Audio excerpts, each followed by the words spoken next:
Bien, buenos días, doctor Julio, buenos días, compañeros. Hoy día vamos a hablar un poquito con respecto a lo que trata Mario Bunge en su primer capítulo.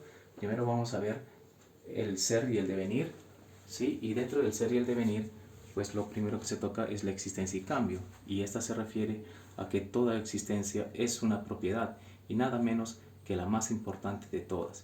Esto quiere decir que la existencia es parte de los objetos materiales y esta existencia en sí misma es mutable. Esto quiere decir que cambia, es cambiante en el tiempo.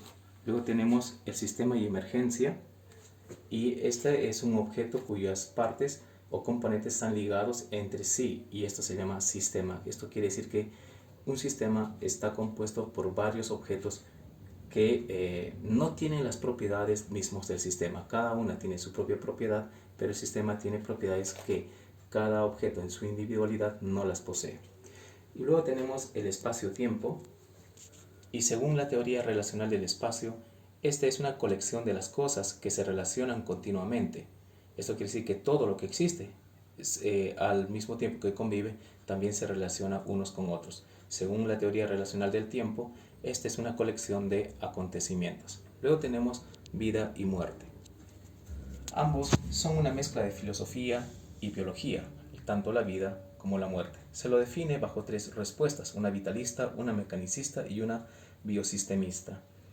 Primero, el vitalismo sostiene que lo que caracteriza a la vida es una entidad inmaterial, puesto que no hay algo que defina materialmente o físicamente qué es vida. El mecanicismo sostiene que los seres vivos no son sino entidades físicas complicadas, justamente por el hecho de ser sistémicos, porque son sistemas muy complejos. El biosistemismo dice que la vida es una propiedad emergente de sistemas materiales. Luego tenemos el individuo y sociedad. Y este dice que no existe un individuo aislado. No puede haber en la naturaleza un individuo aislado. Para desarrollarse necesita estar al lado de otros, ¿sí? Y un individuo como tal, cualquiera que sea, siempre forma parte de un sistema, sea la familia, sea un círculo de amigos, sea una red de conocidos, una empresa, una escuela, una iglesia, un club, partido, político, etc. Ahora vamos a hablar sobre el saber y significar. Primero tenemos nosotros la oración y proposición. Y esta dice que a cada proposición, sea positiva o negativa, le corresponde por lo menos una oración. Las proposiciones son como los conceptos, son objetos ideales y abstractos. Luego tenemos el significado y verdad. Todo predicado tiene algún sentido si se refiere a algo, que sería la denotación, como cruel es el que se deleita de dañar a un ser viviente, y tía es la hermana de padre o madre. Luego tenemos explorar y explicar. ¿Esto a qué se refiere? Que dice que nosotros exploramos cosas e ideas para describirlas, explicarlas y utilizarlas.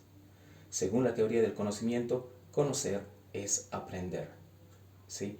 Y por lo mismo, cuando se fortalece el aprendizaje, ¿sí?, estamos hablando del reforzamiento de las conexiones. El debilitamiento de esto significa el olvido. Luego tenemos la ciencia y la técnica, que se propone entender al mundo, y la técnica se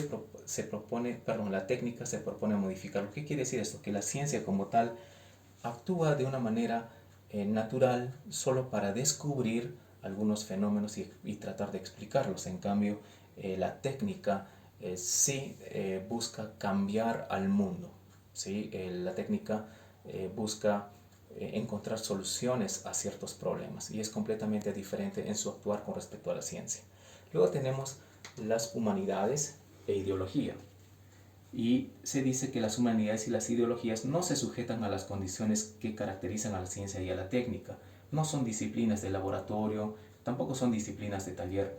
Toda disciplina humanística debe ser coherente, buscar la verdad y cambiar por efecto de la investigación. Eso quiere decir que también es mutable de acuerdo a cómo se van desarrollando nuevas ideologías, nuevos procesos.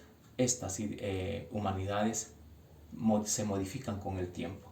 Luego tenemos el saber y sociedad. Y dice que todo cuanto hacemos está inserto en un sistema social de la familia hacia arriba, la familia como base social hacia arriba. Aprendemos de otros y enseñamos a otros. No hay aprender sin saber ni vacío social. Luego tenemos el valer y el hacer. Primero, aquí podemos mencionar lo que son los derechos y los deberes. Y esto dice que existen derechos morales básicos y deberes morales secundarios. Un derecho moral es básico cuando su ejercicio contribuye al bienestar del agente y sin impedir a otras que ejerzan el mismo derecho. Quiere decir que cada uno tiene el mismo derecho, ¿sí? Y uno no puede ir más allá de donde le compete o le pertenece. Al mismo tiempo, el derecho moral es secundario cuando contribuye a la felicidad razonable de alguien sin interferir con el ejercicio de los derechos primarios de otras personas. Y ahora vamos a hablar con respecto a los principios, algunos conceptos llamados principios filosóficos que toca Mario Bunge. Primero tenemos el exactismo, y el exactismo se refiere a que nosotros, o en todo caso se intenta convertir ideas intuitivas en ideas que tengan una forma y una lógica que se pueda explicar una forma y una ideología precisa. Luego tenemos el agatonismo, que dice que no hay derecho sin deber, ni deber sin derecho. Esto, en otras palabras, quiere decir que vive la vida lo mejor que puedas, pero también ayuda a los demás a vivirla bien. Luego tenemos la holotecnocracia, que es la democracia integral, que involucra a la biología, la economía, la política y la cultura, y está informada por la moral agatonista y la sociotécnica. Luego tenemos el cientificismo, y que dice que la mejor manera de averiguar cómo son las cosas, sean naturales, sociales o artificiales, es por medio del método científico. La mejor manera de evaluar los principios filosóficos es estudiando su compatibilidad con la ciencia y la técnica que se encuentran en un momento determinado. Luego tenemos el racioempirismo, que es una combinación entre el racionalismo y el empirismo, ¿sí?